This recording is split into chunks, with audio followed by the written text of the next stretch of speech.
1957, 31st August was independence of Malaya. Malaya, yes. And 1963 was a formation of Malaysia, right? On the 16th of September. And Malaya had already been independent and independent country for 6 years before formation of Malaysia. So are you trying to tell us that the formation of Malaysia with Malaya there was more of a trustee to make sure that Sabah and Sarawak get what they were supposed to get? How do you view it from the side of the federation side? To me, it was basically, there was no independence for Sabah. It was a transfer of colonial power from Malaya to North Borneo. Oh, okay. That's how I look at it. Because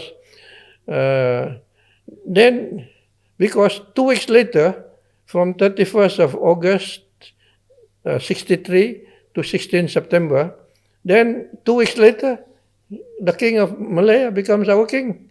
The prime minister of Malaya becomes our prime minister. The flag of Malaya becomes our flag. Right. And then the national anthem, Terang Bulan, formally became our national anthem. And then even the constitution, basically it was Malayan constitution. Sort of grafted in. Just how the Gentiles have been grafted into the olive tree. This is very interesting for us to know that that was that singular opportunity to be a sovereign country, a sovereign nation. That I would have liked to see, because let Sabah becomes truly independent. Namely, we would have a prime minister, we would have a president, we would have a foreign minister, we would be a member of the United Nations. We were in a position to determine our own destiny. Then, if we want to think whether to merge with Malaya, Singapore and Sarawak, let Sabah, without the British, be on the negotiating table. So we were our own terms, and we should have been able to negotiate a federal constitution that has what I call an escape clause. Yes. In case 10, 15 years down the line, we felt cheated or shortchanged, we can go back to our original position.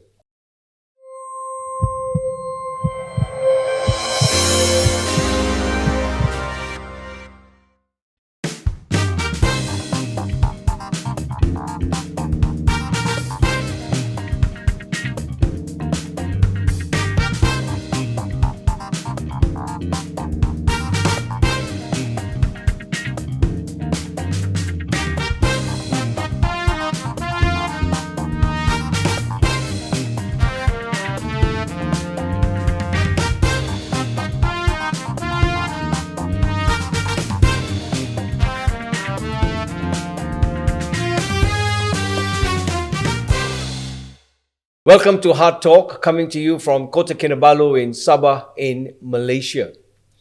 Now, Heart Talk is about heart-to-heart conversations on matters that are important, unpleasant truth. Ultimately, truth matters. Now, I started a series called Quo Vadis Malaysia, which is a Latin phrase for where are you going, Malaysia? It's a foremost question on everyone's mind, and every citizen wants to know at the end, what is my destination? So we live in a world that is fragmented, that is distortion, there is distraction, and there's a profound sense of confusion. But what is most important for all of us is the ability to live an abundant life. The ancient scriptures talk about a conversation and a dialogue between the eternal God, His people, and a prophet by the name of Malachi, way back in 430 BC. And the title of that conversation or dialogue was, "You have robbed me." Now, should people cheat God? "Yet you have cheated me," are the words of this eternal God. But you ask, "What do you mean? When did we ever cheat you?" And God replies, "You have cheated me of the tithes and offerings due to me." Now, if this conversation and dialogue can go on between an eternal God and his people, how much more a conversation between people in a nation? So the principle of governance with morality, integrity, and honesty is foremost on the mind. And I've been in Sabah for 36 years. And I've heard this song for over all these years. We have been robbed. We have been cheated. And I've always wanted to know why this call, when I first came here 36 years ago, Sabah for Sabahans. I didn't understand. But today, I am so delighted that I have with me a guest. He's a statesman. He is Tan Sri Simon Sipaun, whom I believe is the most qualified statesman to speak on why this song is still being sung today. Now, as an introduction, Tan Sri was a former State Secretary of Sabah. I had the honor of meeting him nearly 35 years ago in 1990 during his tenure as the State Secretary of Sabah from 1988 to 1993. He's held a number of senior positions, even as the Vice Chairman of the Malaysian Human Rights Commission, SUHAKAM, and then again he's a very staunch defender of human and state rights, even to the point of senior appointments as Chairman of the Institute of Development Studies. And he's unapologetically about himself, what is real, what is genuine, and he calls a spade a spade. So we're gathered together and we want to say thank you and welcome Tan Sri Simon Sipaun to HEARTtalk. Thank you. So what you were talking earlier on about Quo Vadis.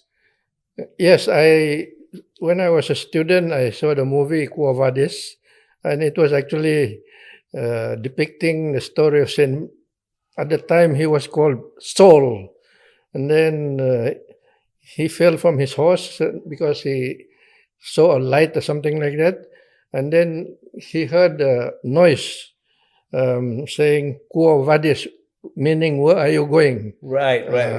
Yeah. So that changed his life after. I think it is with the voice of Almighty God that he heard, "Where are you going?" And he was actually going to persecute Christians. I yes, think. Yes. So he changed the direction after that.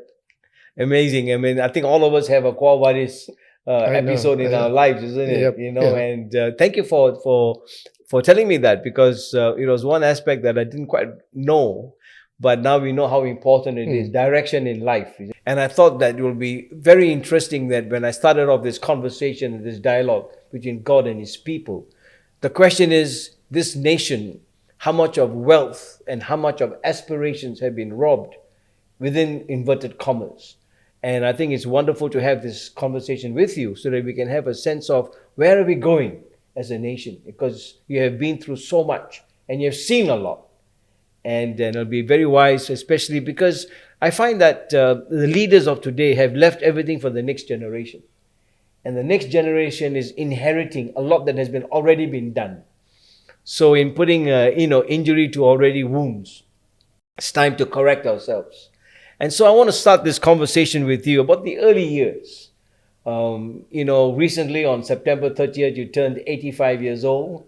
And I want to congratulate you and on behalf of all of us, and wish you many more years to come, because the state needs you, Tan Sri.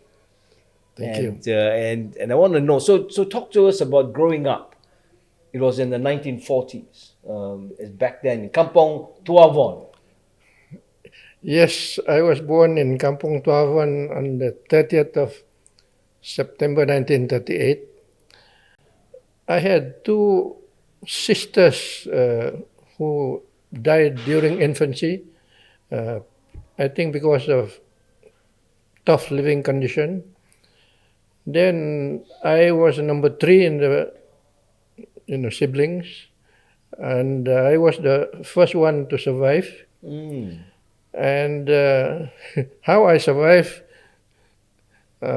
it's almost a miracle to me, because I suffered from 3 types of diseases all at the same time. I suffered from malaria, biri-biri, and skin diseases all at the same time. I had another brother after me, 4th one. He also died during infancy.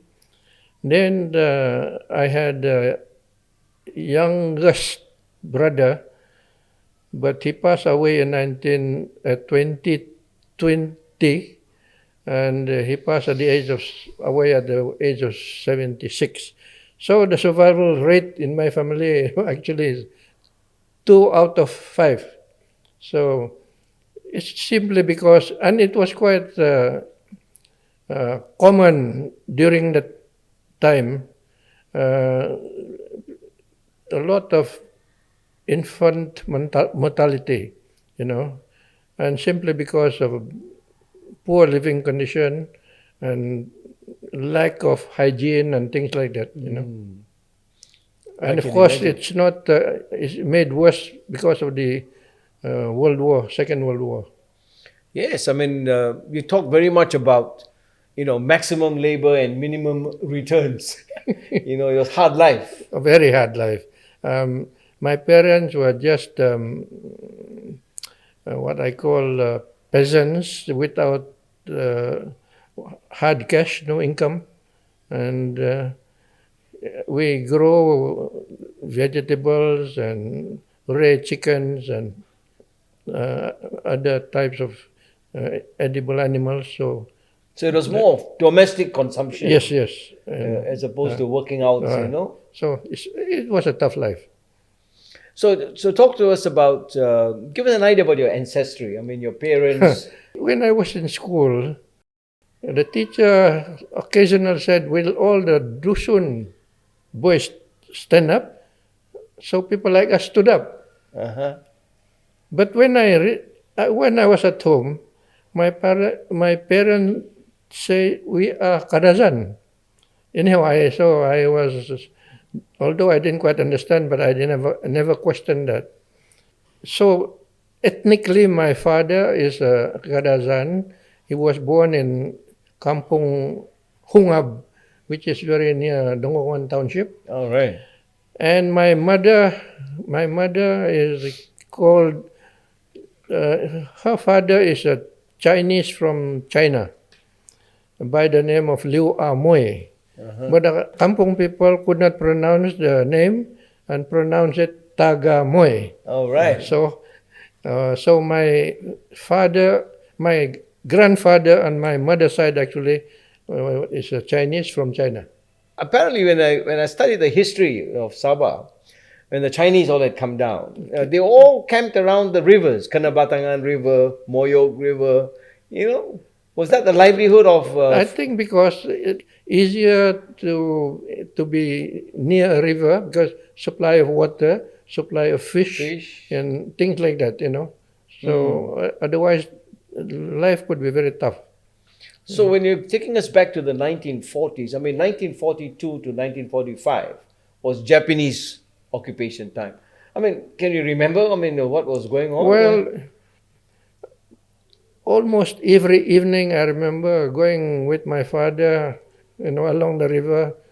He will bring his net, and then I will bring the bag, for the fish in case we got fish. And this is after, say, dinner about 8 o'clock until about 11 p.m. And that's the normal existence in those days. Wow. Must have been tough. Oh, very tough. That's why 3 of my siblings died when they were small. And so there was going into the jungle and all that. Everybody was moving, right? Well, during the Japanese time, when the Japanese were around, I remember seeing them. And then when the Allied forces, I think the Australian came and attacking the Japanese, they were also running from the Allied forces. And the Kampung people, a lot of them lost their houses to the Japanese soldiers. Oh, right. So people like us, the owner of the houses, had to go and hide in the jungle, and life in the jungle was not pleasant either. And a lot of us died because of diseases and things like that, And occasionally, when the bombing started, we would rush and hide in a hole in the ground. And we found the Japanese soldiers already there before us. Oh, really? And they were quite, those soldiers that I met, quite pleasant, and they will look at us and said, "No, sama-sama ASEAN." Right. I can imagine, because when I hear you talking about this, I think of my father and my mom, and they were talked about Japanese occupation their time in Kuala Lumpur. And my dad was an engineer, and they would all gather outside the power station, and they had to sing the Japanese song, Mi oto okai no sorakate, And when translated into English or Malay or Bahasa Malaysia, means look east to the horizon. Okay. And sure enough, 20 years later, Tun Dr. Mahathir comes in and says, look east. It's as if, a premonition of what was going to happen. But it was tough time. And my mom used to tell us that when they heard the sirens, like what you said, they would dive into the trenches in Batu Road. And we forget what they have gone through. And that's why later on we will talk about what it is to be a Malaysian. Many of us have been programmed to think that we are Malaysians, patriotic. And today when we are taught otherwise, and there's a crisis of identity, I think it hurts some of us who have gone through so much. But thank you for that. And what a journey, what a history of where you have come from. And today you're 85 years old, and we continue to live to tell the story. And I think many Sabahans and many Malaysians need to know of what the the founders of this country went through, especially the state of Sabah. Talking about Japanese occupation, Tan Sri, 1946, Sabah became a British colony. And it was then called the Crown Colony of North Borneo at that time. And between 1946 and 1956, 10 years, the political maneuverings that were going on in this region must have been intense. Because I've always said this, Tan Sri, mirrors don't lie, and shadows never leave you. And because we have this common, colonial power of the British between Sarawak and Sabah, we often think, and when we hear Sabah Sarawak, as if both have got a similar history, but they're totally two different countries.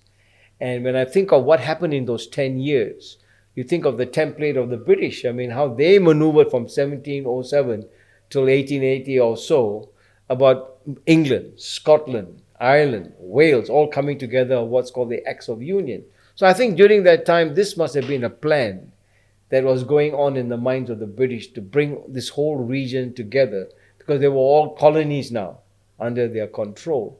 So I want us to share with us, what were your thoughts at that time? Education-wise, you went overseas, right? When was that? I left North Borneo in 1959 after completing my sixth form in North Borneo. But you talk about the British presence in North Borneo. I did remember when I was in school, the teachers used to ask us to write what is called composition or essay. And we had to write about the pros and the cons of the federal territory in Borneo merging to become one country, namely Brunei, Sarawak, and North Borneo. It's a pity, actually, that it did not eventuate as I wish it to have happened, because it would have made more sense to me rather than us teaming up with Malaya, Singapore, Sarawak, in my view. So this was in school. This was in school. Right at an early stage in it school. was just the teacher. But still, the thought of it. I think the teachers must have thought about this, and asked us as students, what we thought about it. Of course, at the time, we didn't know. I, for one, didn't know exactly. I didn't know what federation was like, and so we have very limited experience and knowledge about the issue. Right. But it would have made more sense, because if you look at Malaya and North Borneo, we have hardly anything in common. Because in Malaya, as far as I am aware, you have three mainstream population: Malay, Chinese, Indian, and then sprinkling of orang asli. Then you have Sultan, you have kings, you have Ketuanan Melayu. Whereas in Sabah, we have no less than 40 ethnic communities. Indigenous people, They have similarities, but they have also differences, customs and things like that. Okay. So, well, it's interesting because even though everything seems to be in the air, the people are thinking. Yeah. You see, it's not that they were just blindsided in everything. but I have not much complaint about the British, the way I saw them, because my first boss was a British expatriate from Malaya. He was a pensioner there, and I had great respect for him. And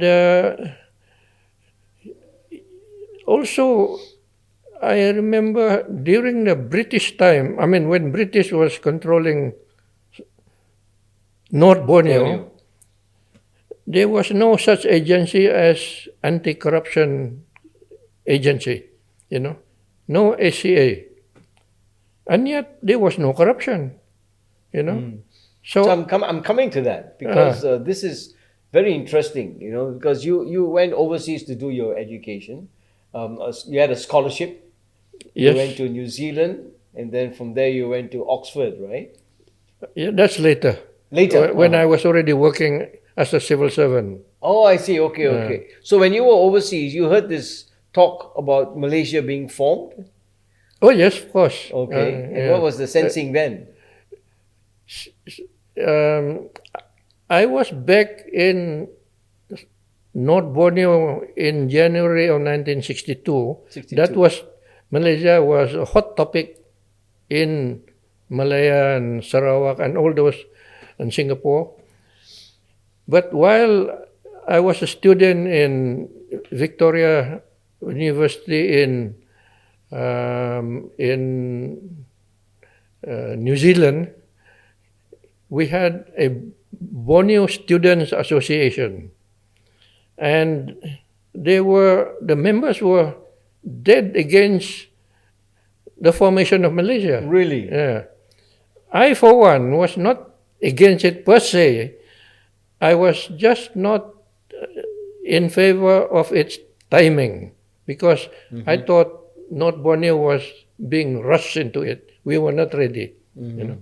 And that was when you were in the when I was still in the university. And that alumni was with what? Sarawak? No, the members were Borneo. Students from Brunei, Sarawak, and North Borneo. Okay. Yeah. And you majored in political science, is that correct? Yes. Okay. Why did you choose that? There must be, because a lot of people choose, something that has been in the house of some ancestry in politics. For sometimes the word political science, I was not quite sure what was it at the time. But I look at all the subjects, because I had only to do art stream, and I could not, because I didn't do science in school. So I look at all the subjects that were available in the university.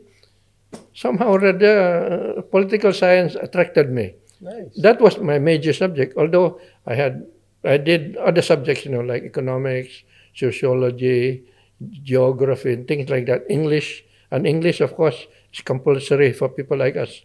Well, it was very interesting because when you returned, you joined the civil service.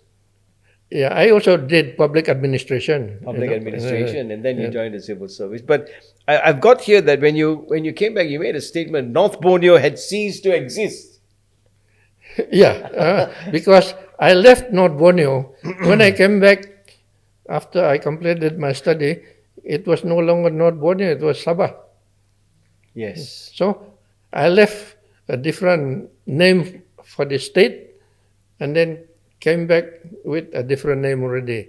Why they chose Sabah? I would have preferred, to be honest with you, on a personal basis, I prefer North Borneo or Borneo Utara.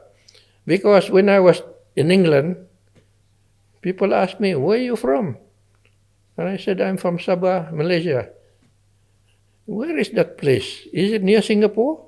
No, I said, it's in Borneo. Oh, Borneo. Yes. So Borneo was more known than Sabah. Even till today, you see, when you talk about tourism, and I talk to some of my patients who are overseas, they find that in their own country, it's Borneo that is being sold. So Borneo is more, and then they've got the headhunters of Borneo and, the gorilla of Borneo. All right. And the three orangutan and things like that. Yeah, true. I mean, I agree with you, because apparently I read somewhere that Sabah got its name from in the Brunei, that Pisang Sabah, which was very popular, and that's how it got its name, Sabah. And then I remember in Wellington, where I was studying, in the zoo there, it's a big gorilla and said, "Man of Borneo."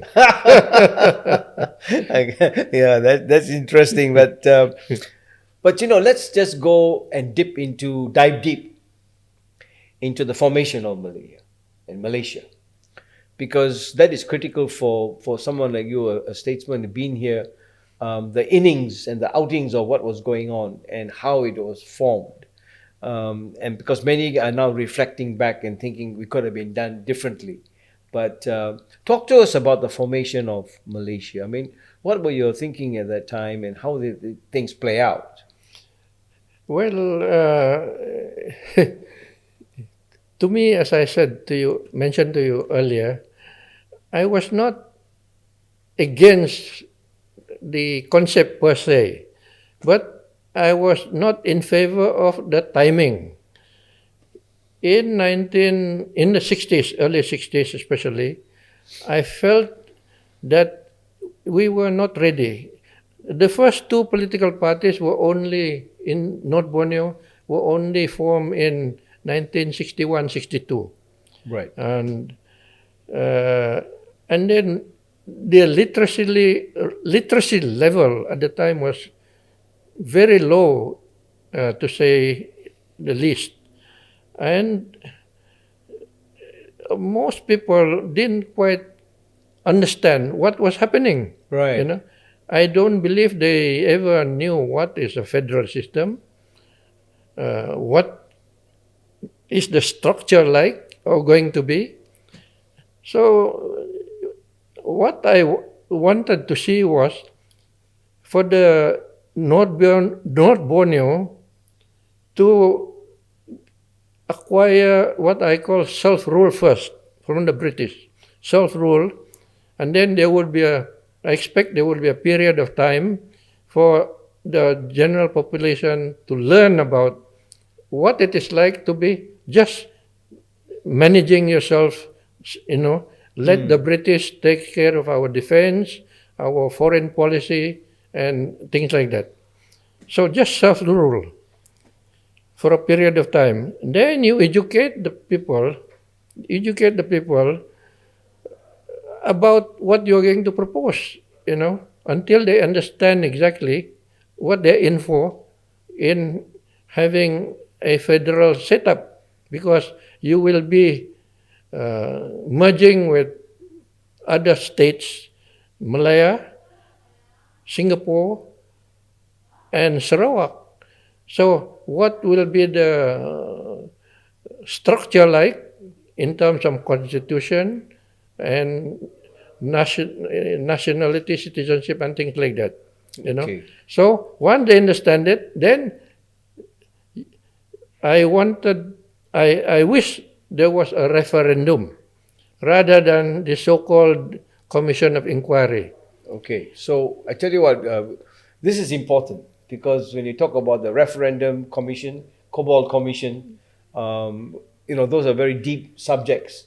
And what we're going to do now, Tan Sri, is take a break, and then we're going to dive deeper. Okay. We go into an area like Sipadan, deep sea diving. But this is critical for us to understand, because when he was talking about self-government, it was the only opportunity at that time, 31st August 1963, that Sabah could have gained their own self-dependency. So we'll come back to that. Okay. So join us soon. Kita keluar sekejap. Welcome back to our conversation with Tan Sri Simon Sipaun here, very senior statesman here in Sabah. And we were talking about a very interesting part of the conversation about the formation of Malaysia. And we were trying to go back to 31st of August, 1963. It was a critical time for the state. In fact, it was like a country. You talk about Scotland, you talk about England, these are all countries seeking a future. Now, he talked about a lot of talk about self-government. Why wasn't there a pause to say that, let's stop for a while, let's pause here and see whether this is the right direction for us? I'm not too sure how to respond to that one, because the people in authority at the time made the decision. And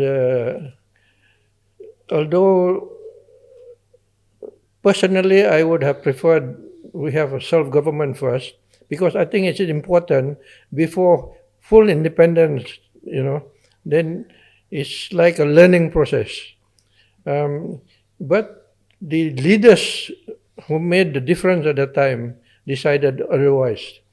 Why they did so, I'm not quite sure. I only remember Dato' Sundang was the one who was against the formation of Malaysia. Right. Originally, Donald Stephen was also against. But upon visiting Singapore and coming back, he made an about turn. And when he left for Singapore, he was against it. When he returned, I think 2-3 days later, he changed his mind.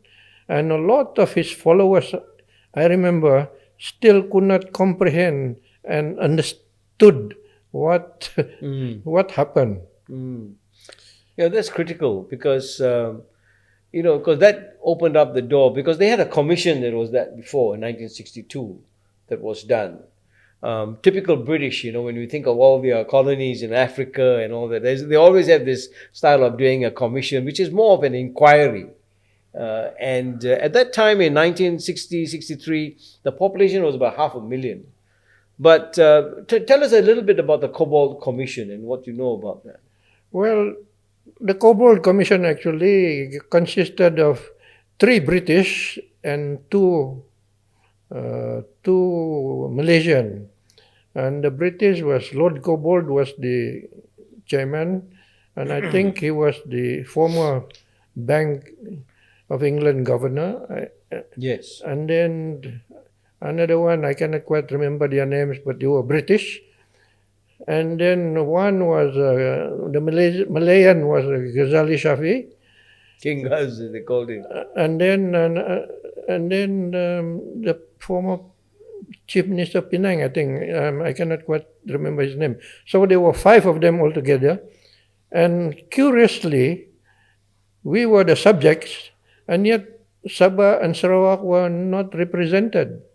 Mm-hmm. And from my reading, the commission interviewed around about 4,000 people so-called representing the people of Sarawak and Sabah. And I believe a lot of these people have already been coached into supporting the whole concept, and they were already told what to say in response to the commission. So I don't think it's really representing the voice of the general population of Sarawak and Sabah. To me, so it was just more of a show. And then I think this is just to show that, to indicate that what the British wanted to happen did happen, and this is just a show to show that what the British wanted was, and then the Malayan got the support of the people. Right, right. So there was a hand behind a hand kind of I thing. I think so. I mean, what I remember was that the delegation from here went to Malaya, and then they saw the whole environment. They were shown the buildings and all that, and they said, "This looks good," and they made that decision to carry on. And even the report of the commission itself was maybe not very honest, in the sense that the commission itself said 1/3 of the people supported, 1/3 against, and another third saying we should have independence first, right? Something like that. So right. It was, even the commission report says it was not 100% supportive of the Malaysia. Right, right. So all said and done, they got together and they decided to, but 1957, 31st August was independence of Malaya. Malaya, yes. And 1963 was a formation of Malaysia, right? On the 16th of September. And Malaya had already been independent independent country for 6 years before formation of Malaysia. So are you trying to tell us that the formation of Malaysia with Malaya there was more of a trustee to make sure that Sabah and Sarawak get what they were supposed to get? How do you view it from the side of the federation side? To me, it was basically, there was no independence for Sabah. It was a transfer of colonial power from Malaya to North Borneo. Oh, okay. That's how I look at it, because because 2 weeks later, from 31st of August 63 to 16 September, then 2 weeks later, the king of Malaya becomes our king. The prime minister of Malaya becomes our prime minister. The flag of Malaya becomes our flag. Right. And then the national anthem, Terang Bulan, formally became our national anthem. So, and then even the constitution, basically it was Malayan constitution. Sort of grafted in. Just sort of, how the Gentiles have been grafted into the olive tree. This is very interesting for us to know that that was that singular opportunity to be a sovereign country, a sovereign nation. That I would have liked to see, because let Sabah becomes truly independent. Namely, we would have a prime minister, we would have a president, we would have a foreign minister, we would be a member of the United Nations. We were in a position to determine our own destiny. Then, if you want to think whether to merge with Malaya, Singapore and Sarawak, let Sabah, without the British, be on the negotiating table. So we were our own terms, and we should have been able to negotiate a federal constitution that has what I call an escape clause. Yes. In case 10, 15 years down the line, we felt cheated or shortchanged, we can go back to our original position. Right. Now, Tan Sri, when we talk about the journey of Sabah, and I look at it as I've been here for 36 years, there have been 2 watershed periods of time. I've got it here from 1976 to 1985. It was the richest state in the country. Things were really good. And the people were prospering. There was a lot of business coming into the state. And then subsequently from 1985 to 1994, the next 9 years, I'm not sure what the direction was. Quabadis may have been, they may have to meet the Lord along the way. But we know that in 2010, when they did the census, it became the poorest state in the nation. So what happened? I think when the Berjaya took over the government, they were fortunate in the sense that when they took over, and at the time our main source of revenue was through timber, and the timber prices went up at the time. And then secondly, I think the leadership of especially Tan Sri Saleh, to me, he was ahead of his time. He used to tell me we should teach Sabahan how to catch fish rather than the government give them fish all the time, because, and that was his concept. And he really tried to implement it. And he said, one day our timber resources will be exhausted. So it's high time that we replant. And he started replanting. His target was 25,000 acres per year. But we only managed to achieve, because of manpower and things like that, we managed about 2,000 acres per year. But he did start. He also got plan for, like the rural areas. He set up rural KPD, Koperasi Pembangunan Desa at the time. For the fishermen, he got a program for them. He even got program designed for retirees, things like that. So he was, what's spoiled it in the end was, I think, a lot of his so-called self-appointed advisors, giving him all sort of good words, but not very sincere. Right. So that, I think, spoiled the soup, so to say.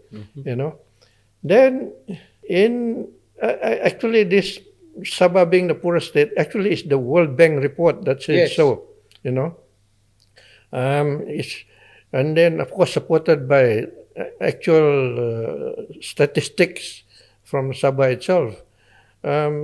So I think it's a question of leadership and how you tackle problems. And apart from that, as we went ahead, corruption came into the picture. Corruption to me is very costly. My educational background was from New Zealand, and for your information, New Zealand is one of the cleanest country, apart from Singapore and Denmark, I think, in terms of corruption. And then if you look at the government in New Zealand, Singapore, and Denmark, I think you know why they have much less corruption in their respective parts of the world than Malaysia. Because there's a saying, leadership by example. And if the leader is himself corrupted, then it trickles down the line. Absolutely. Unfortunately. Unfortunately. You're spot on, because, when you talk about all this happening within the space of 18 years, how a wonderful state like Sabah could then be recognized as becoming the poorest. In fact, I think it's still the poorest state in Malaysia. I believe so. I believe so too. Now, what I want to ask you is that, in the economic emancipation of a people, of a nation, the products that are most important of all are morality and ethics. But there are also twin monsters that come out of it. You pointed to one, corruption, and the other is poverty. Because when there is a speed of economic development, you will find that the shortest way to get there is through corruption. And to me, as a medical man, it's a disease. And if we do not know how to cure it, it's going to end up with gangrene, and pieces are going to just fall off. So I want to ask you, when you come to the whole concept of poverty here today, how do you see the way forward when it comes to poverty? I mean, it's amazing. It's such full of resources. Let's talk about oil, for example. I mean, yes, 1974 Petronas was founded, but those oil rigs have been there. What a blessing from God, isn't it? So help me to understand this. Oil revenues, so many percentage I'm hearing, this, you have robbed us, 20% is due, we only get 5%. and then we are getting like 50% of the whole natural reserves. Tell us something about that. Your thoughts on it. Poverty, I think I cannot claim that I understand the real reason behind poverty. But I suppose maybe I can mention a couple. One is, Sabah unfortunately has become one is land below the wind. Secondly, it's also to me land of illegal immigrants. Now, when I was with the Human Rights Commission of Malaysia, we had dialogue session with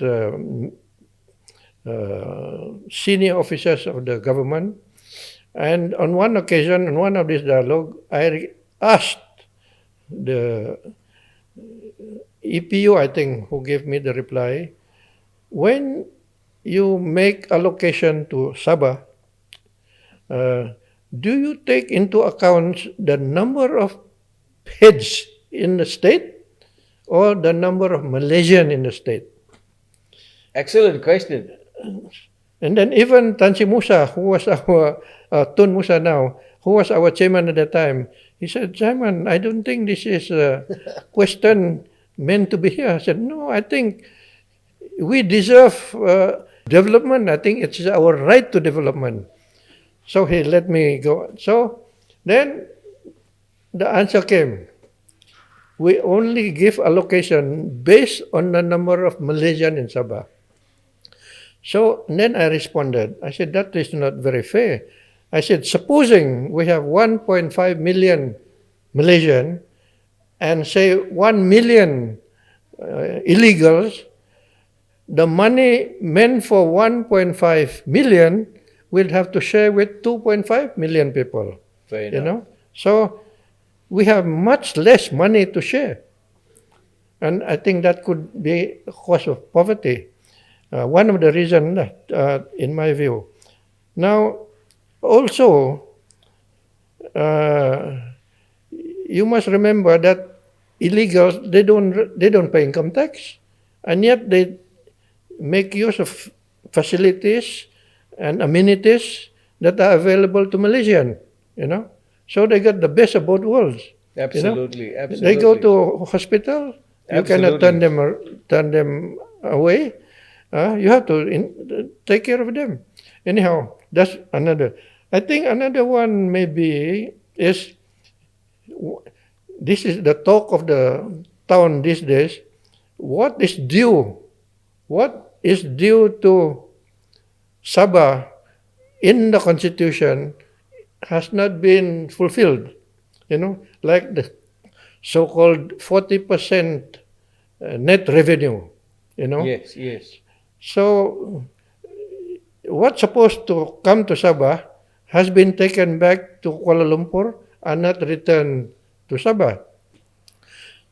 So, I was thinking, if maybe since, granted the fact that the federal government may have some financial constraint in giving us back the areas that accumulated over time, maybe let us say the current collection of revenue, you cannot say you have no money because it's being collected.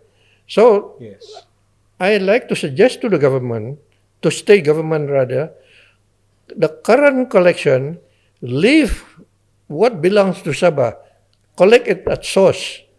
Don't bring 100% to Kuala Lumpur, because under this system, you brought to Kuala Lumpur, you did not return what was due to Sabah. So I think Sabah immediately would have a better financial position if, supposing, I give an example, say this year 100 million, for example, income tax. The 40% that is due to Sabah, leave it here. Give it to the state government. So collect it up front. At source. Because this belongs to the state. So immediately, we are 40 million richer. Absolutely. Just one. Just that one step. One source only. What about the other collection? So I'd like to suggest if that is possible, but I don't think it is impossible. Yes, So it's just matter of, if you mean what you say, you should have you shouldn't have taken the whole lot to Kuala Lumpur. So, it sounds a very reasonable and sensible. To me, so to me that is, I don't. Other, of course, poverty leads to poverty, because you got not much money, and then it breeds poverty. Poverty, Correct. brings poverty. It's like corruption. It just continues to breed. So I don't know what are the causes, but and then because you are poor, very hard for you to break the what I call the circle of poverty. A vicious circle. If that can be somewhat broken, that will help a lot to me. No, you're speaking. These are words of wisdom, actually, because it's not rocket science, isn't it? It seems to be like, because I have lived in a poverty. I was born and grew up, poverty surrounding, and had it not been for the mission to give me some education, and I didn't get educated, I would still be poor. Absolutely. And then my parents used to tell me, Simon, if you don't study hard, you'll be a rubber tapper like me until mati. So, this is and true. that gave me a lot of encouragement. I was not very bright in school, but I worked hard, under the no electricity, no nothing, and no vitamin and things like that. That's why we died, and that's why I would have been a lot taller if I had a better food. Yes, and I think I would have been a lot thinner if I'd been in that environment. But you're speaking words of wisdom, and I know that when you talk about the finance, and situation, one of the reasons why I saw you when you were State Secretary, because the burns patients that I was getting were all illegal immigrants, and it's so costly to treat burns. But because of being a doctor, humanitarian-wise, we have to treat them. And how much of medical resources were siphoned out to look after all these other people. So I think that to me is like an endemic problem. Actually, talking of this illegal immigrant, I am not against them. They are just as human beings as you and I. Yes. So they got human rights and things like that. Yeah. But what I question is, why is the federal government allowing them without document to come in Sabah and move around with impunity? It seems to be... the only reason I suspect is that because in the late 90s and early 70s, we also had illegal immigration coming from Vietnam into Malaya, and Mahathir I think he made a statement, said we shoot them in the sea or something like that, but the only difference is they were not Muslim. I knew, I believe, but the one that come from the southern Philippines especially come here are Muslim. Yes. So I think the agenda of the federal government is to make Sabah a Muslim-dominated state. But since to me, this is a federal government agenda for Sabah. So if we have, and I believe now, the Muslim population has grown so big that they have changed the economic, political, social, and demographic landscape of the state altogether, permanently. So, this is a federal matter, federal created problem. Why should Malaysian in Sabah suffer from this problem? So I'd like to suggest to the federal government that all this surplus population be shared equally among all the other states. Well, on that note, we will take a short break and come back because that is a pointed question, and it's a question for the next generation, so that the problem is evened out for them, and it doesn't become heavier on their hearts to take this country and this nation to higher levels of prosperity, a shared prosperity vision for all. Well, as we come to the close of this wonderful conversation with Tan Sri Simon Sipaun, a man of wisdom, and I would think that he's the Merlin of the moment to give us some wise nuggets, especially we always say for the next generation, to be a better Malaysia. Tan Sri, the future is in the hands of true Malaysians. Those who have brought up with this whole concept of what it is to be a true Malaysian. And I think this is very, very pertinent at this time because there's a crisis of identity. The young people are hungry for a mission, for a purpose, for meaning to life. And I started our conversation, Tan Sri, on the whole concept of the abundant life. That we live in abundance and yet there's poverty. And I think that I would love for you to just give us some of the main pointments that you would want to see. In my medical training, there's a man called Robert Boyle, who is a scientist, the father of chemistry. And, 350 years ago, he wrote a 20-point letter and a manuscript and of what he wanted science to do in the next 200 years. Number one was the prolongation of life. And number two was the recovery of youthfulness. You see, this was in his mind. So if I were to ask you, give me 3 points or 5 points, what's top on the list that you would like to see in the Malaysia that you dreamt of, in the moment that you thought self-government was the right thing to do for this nation, for this country, for Sabah? Give us some closing points. I say, Doctor, I belong to the group of people also ran. So my hope for the future actually depend on the young people of today. Absolutely. What they do today, what they plan today, they reap tomorrow. So I hope, one thing I hope that we can have a leader like Lee Kuan Yew and Nelson Mandela, who could rise above the politics of race and religion. So I like to see us moving forward without, without talking about the politics of race and religion. That's number one. I think that's very important to me. We should be a leader of human beings, Yes. Second, in my view, we should get rid of this so-called Ketuanan Melayu. To me, we are in the God's sight. We are all human beings. We are all equal.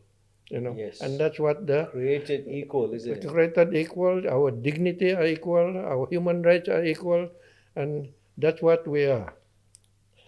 Now, next, to me, corruption and cronyism must be eradicated. Otherwise, we can never succeed. Only a number of handful of people will be filthy rich, and they will not be doing any good to the country, and the rest of the country will be go down the drain. Next, I think we must have a very sound system of education at par with the best in the world. Right. You can see developed countries, their education system is first class. All these different type of that did not produce the desired result. Good governance must be the order of the day. Yes. Good governance means you don't abuse your authority, you don't abuse your power, just practice good governance. Government assistance should not be based on race and religion. It should be based on real need, I feel. I noticed in Malaysia, the civil service is maybe 90+% Malays. I don't see why it should not be more reflective of the racial and ethnic composition of society, So we should have a more equitable members of the civil service. Meritocracy, I think, is important. We are in a world where every country is trying to be better than the others. And if you don't practice meritocracy, there's no way we can succeed. I keep thinking about Singapore, what Lee Kuan Yew was saying. And I think if the Malays in Singapore felt discriminated, they'll be all running to Johor. Absolutely. Yeah, I feel. But even the footballer, I think one famous Malay footballer in Singapore, I think the Malay government wanted to entice him to migrate to Malaysia. He stayed in Singapore. So he could not be discriminated because of his race. Yes. And I remember the latest election of president of Singapore. Yes. 3 of them, 2 Chinese and 1 Indian. Yes. And the Indian won by more than 70%. Yes, absolutely. So they cannot be election based on race. Now, and I mentioned this to you earlier, the illegal immigrants in Sabah should be equally shared. And then, to me, there should be state government election. And senators, in my view, also should be elected, rather than just appointed and using it as a tool for the winning political party, Yes. SUHAKAM annual report should be debated in Parliament. It has never been debated, I believe. SUHAKAM commissioners should be appointed once only, but on a 7-year term. Because people tend to, if it is just a couple of years as a member, and then they say they will be pearly with the government so that they can be reappointed. So once, but 7-year term. Then in the Independent Complaints and Misconduct Commission should be implemented by the government. There was a recommendation, and I was part of the team conducted by SUHAKAM, and I was a member just for the Sabah component of it was called National Land Inquiry, and because a lot of villagers got land grouses, things like that, and SUHAKAM conducted a public inquiry. And that was about 10 years ago, and government did not see it fit to implement the recommendation. At least, if the government disagree with the recommendation, tell SUHAKAM why it disagreed. And this was the whole of Malaysia. Whole of Malaysia, right? Yeah, but I was roped in just for Sabah. Right. So then a national human rights, if it's not been done already, National Human Rights Commission plan should be adopted and implemented. The electoral rules, I think, should be cleaned up, I feel. And the excessive gerrymandering, in other words, some constituency only about, I think, Putrajaya about at the most 20,000, and some constituency coming to 200,000. So there should be a limit, parliamentary as well as the state. There should be a limit upper limit of the constituency. Yes. You know, So that there is a ceiling yeah, there. otherwise you have one MP to represent 200,000 and one MP just to represent less than 20,000. Yes. So that is, to me, not very democratic. Now, I remember when I was in human rights, one soldier came to see me, and this is just before the election. And I asked him, "Are you going to vote?" This was before the election. No, I said, "I lost my appetite to vote." I said, "Why?" No, because he used to serve in Lokawi. Oh, right. Lokawi. The army camp. Army camp. And there were about 10 or 20 of them before the election. They were marking the ballot boxes. I mean, the vote marking. And then their chief, and they all paid after they did the marking, they all paid 2,000 ringgit each. But I don't know how much my general will get, he said, because he's supervising them. And occasionally he said, "No, not all the time, BN. Occasionally you mark also the party. The opposition party," he said.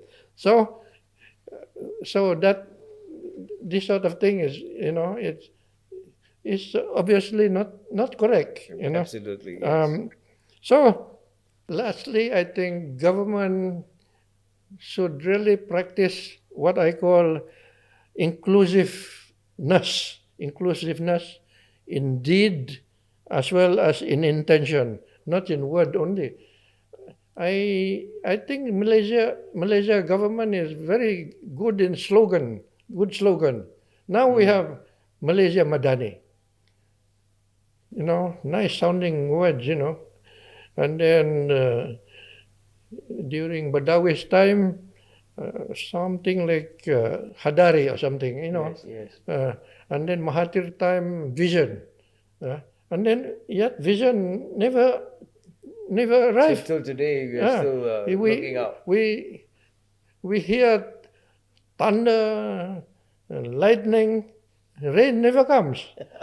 Okay, so a lot of this thing, and then earlier this year, our PM number 10 promised Sabah grant 320 million, and I'm told until today still waiting for the news to be implemented. So this sort of thing. Yes. So it's and then I remember meeting one orang asli man in Pahang, I think.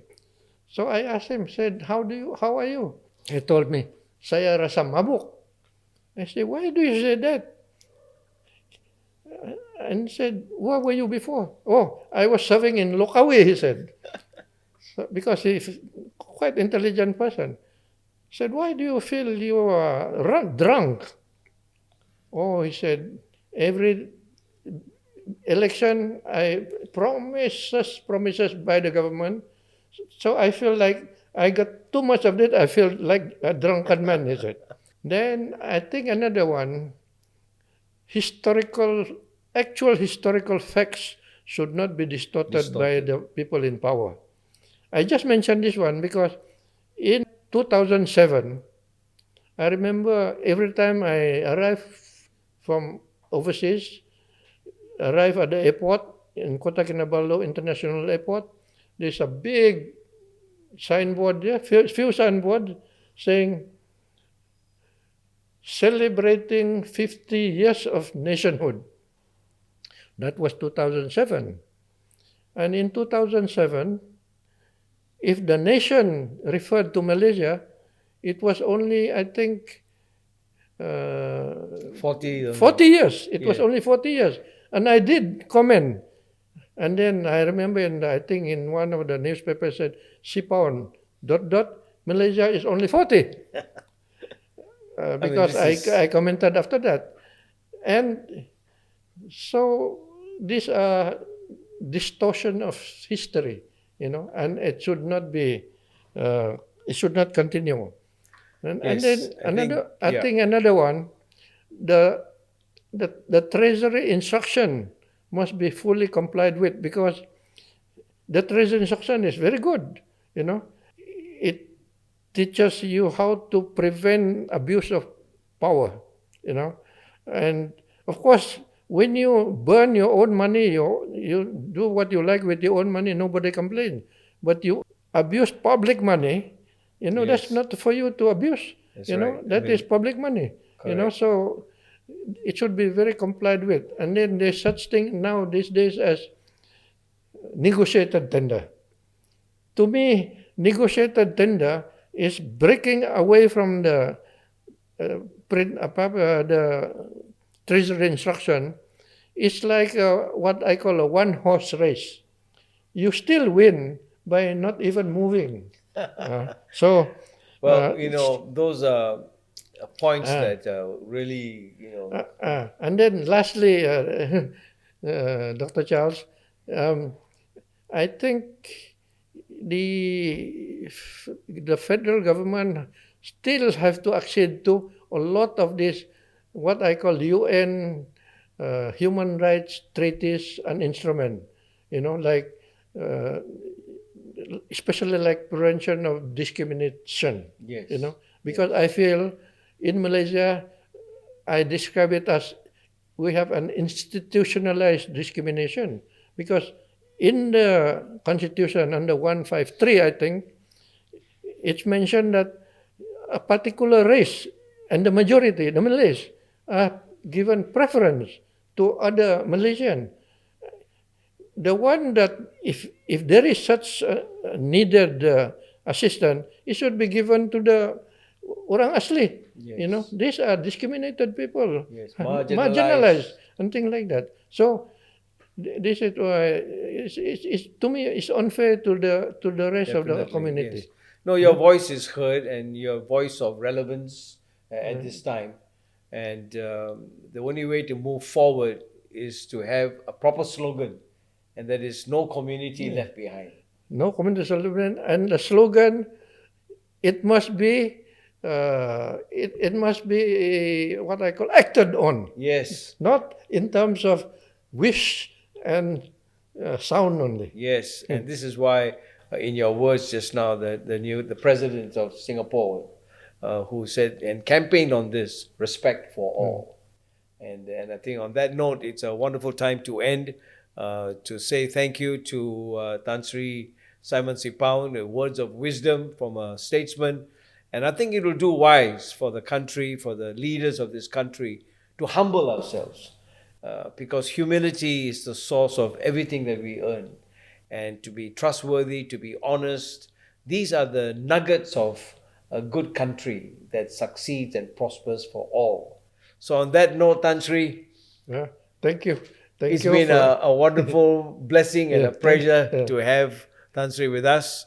It's not often you get words of wisdom coming from the Merlin of Sabah, but I'm deeply honored and want to say thank you to everyone, and we hope to see you again and celebrate more years with you and continue to speak the truth, because that is what is needed in this country, the way forward. So from all of us here, thank you very much for joining me on Heart Talk. For both of us, Tan Sri Simon Sipaun and myself, we want to wish the best for this country. We love this country, and as true Malaysians, we want to make sure that the direction is right. Quo vadis Malaysia. So that we will be able to understand when we say Sabah maju, there must be a jalan kemajuan, so that we can end up to the right point. So on that note, thank you, and we'll talk again. Hi everyone, this is Dr. Charles Lee. Before this episode starts, I have a small favor to ask from you. Many visit and watch the videos, and they find it very informative. They get excited. Some of them write to me on my email, but they don't subscribe. So would you do me a small favor? Would you just press that subscribe button? It'll be so good for all of us. Certainly it helps the channel grow. It adds a little bit of vitality to the channel. At the same time, the numbers get bigger, and my heart gets bigger too. So just to know that you're with me, you enjoy the company, and I enjoy your company, you won't believe it. So please subscribe, press that button. I want to hear those bells jingle, and most of all, stay tuned, and I love your company. We'll talk again.